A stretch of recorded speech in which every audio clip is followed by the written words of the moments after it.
Dans notre travail, nous allons parler d'une forme de la mondialisation qui est l'implantation d'une entreprise dans un pays étranger. Ces processus ou ces phénomènes se traduisant par la libre circulation à travers le monde de biens et des services, des technologies et des capitaux imposent de nouveaux réflexes de gestion aux décideurs à tous les niveaux, qu'il s'agisse des dirigeants politiques ou de managers.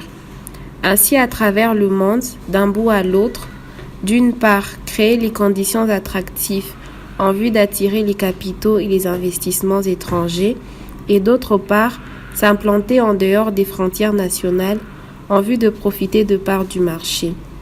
Nous prendrons le cas de la RDC pour expliquer comment implanter une franchise dans notre pays.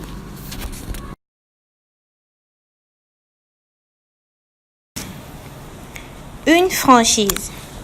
Une franchise est une forme de commerce de produits et de services qui repose sur un contrat de collaboration appelé droit d'exploitation ou encore le contrat de franchise. Elle réunit d'une part une entreprise, le franchiseur, et d'autre part une entreprise, le franchisé. Dans le cadre de ces contrats de franchise, les franchiseurs, c'est celui qui s'engage à fournir à une seconde entreprise sa marque, son enseigne, son savoir-faire et une assistance permanente. Alors que le franchisé, c'est celui qui exploite ou utilise la marque, le savoir-faire, les méthodes commerciales et techniques de l'entreprise franchisseur. Il s'engage à respecter les règles de la franchise et paye un droit d'entrée et de redevance de franchise aux franchisseurs. La franchise est utilisée dans de nombreux secteurs d'activité, tels que la restauration, l'hôtellerie, l'immobilier, la télécommunication et l'alimentation. Dans le cadre de notre travail, nous allons aborder 4 formules ou choix d'implantation d'une franchise. Nous avons la succursale, la franchise directe, la joint venture et la master franchise.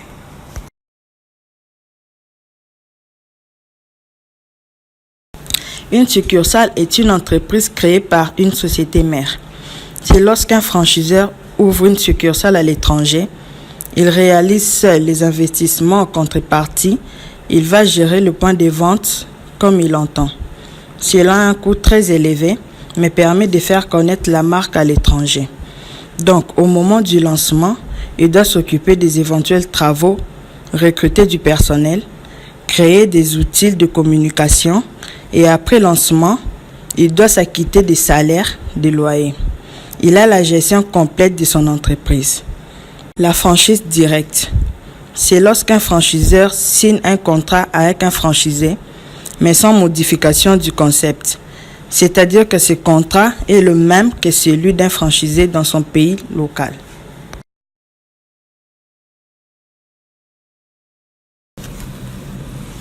La joint venture désigne une entreprise fondée sur la coopération d'au moins 2 entreprises indépendantes.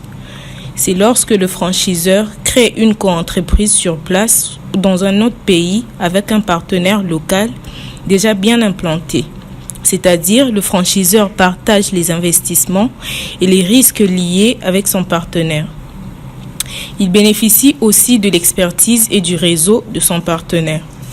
Donc le franchiseur apporte la licence de marque, son savoir-faire et une assistance continue, tandis que le partenaire, lui, apporte ses implantations, son personnel, sa connaissance du marché.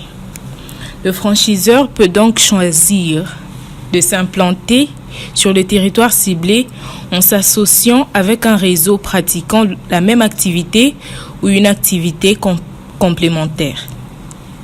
La master franchise ou une franchise maîtresse, c'est lorsque le franchiseur transmet à un partenaire local le rôle de franchiseur, c'est-à-dire que le master franchisé ou le franchisé est entièrement responsable du financement local.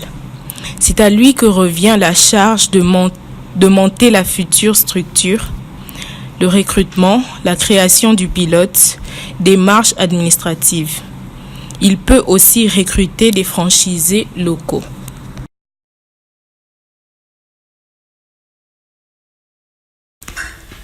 Revenons à notre question pour savoir comment implanter une franchise en RDC.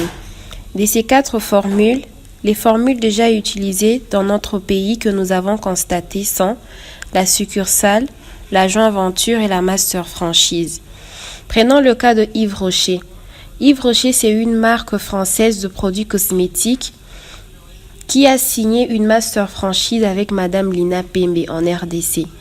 Donc, Madame Lina Pembe était elle-même responsable des financements et de risques liés pour l'implantation de cette entreprise. Du coup, elle est devenue elle-même franchiseur en RDC.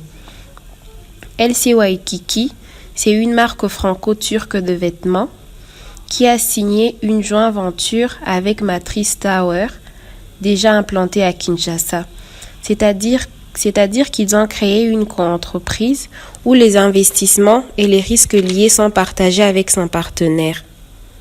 LC Waikiki bénéficie de l'expertise et du réseau de Matrice Tower. Nous avons aussi Vodacom et Orange qui sont des succursales de grandes entreprises multinationales. C'est-à-dire que la société mère de Vodacom et de Orange est elle-même venue s'installer ici à Kinshasa en tant que succursale.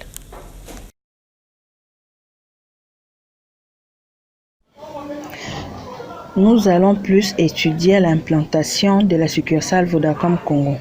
Vodacom Congo s'est implanté en RDC au début de l'année 2000 face à la crise du secteur des télécommunications caractérisée non seulement par l'obsolescence des équipements, mais aussi par un monopole d'État, garanti à l'Office congolais de postes et télécommunications. Le pouvoir public décrète la libération de ces secteurs. Cette nouvelle donne juridique va attirer des opérateurs étrangers comme Airtel, qui va se concurrencer de Vodacom Congo.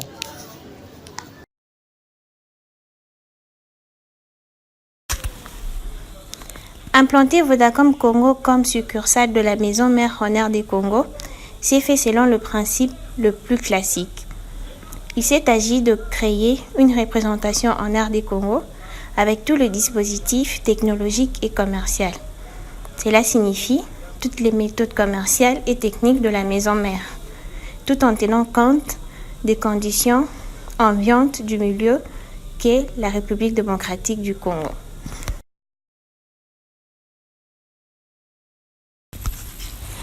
D'une manière générale, Vodacom Congo profite de l'effet de nouveauté dans un marché aussi vierge que la RDC.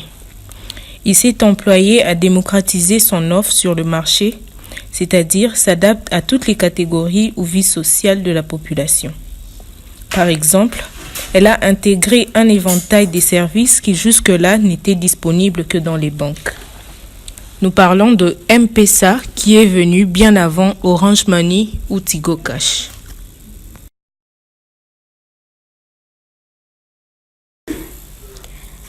Partant de notre travail, la mondialisation s'impose comme une donnée de l'économie mondiale. Dans certains pays industrialisés, leurs managers cherchent à gagner de parts de marché en s'implantant dans les pays jeunes où l'on crée les conditions les plus attractives en vue d'attirer précisément les investissements. Dans tout le cas, une des formes d'implantation à l'étranger demeure les succursales. La création de représentations à l'étranger dans les pays présentant un fort potentiel de croissance. Aussi, signalons que la plupart des implantations de franchises à l'étranger, nombreux sont les franchiseurs qui adoptent la forme du taylorisme, qui est une méthode d'organisation du travail. Elle repose sur 3 points: la division du travail, la standardisation de produits et la parcellisation de tâches. Dans la division du travail, nous avons la division horizontale. Il y a ceux qui conçoivent, qu'on appelle col blanc, et ceux qui exécutent, qu'on appelle col bleu. Et dans la division verticale, là, il s'agit d'une décomposition du travail ou de processus de production d'un bien où chaque individu a une tâche spécifique à réaliser. Mais actuellement, Le taylorisme s'adapte au nouveau contexte économique, social et technique.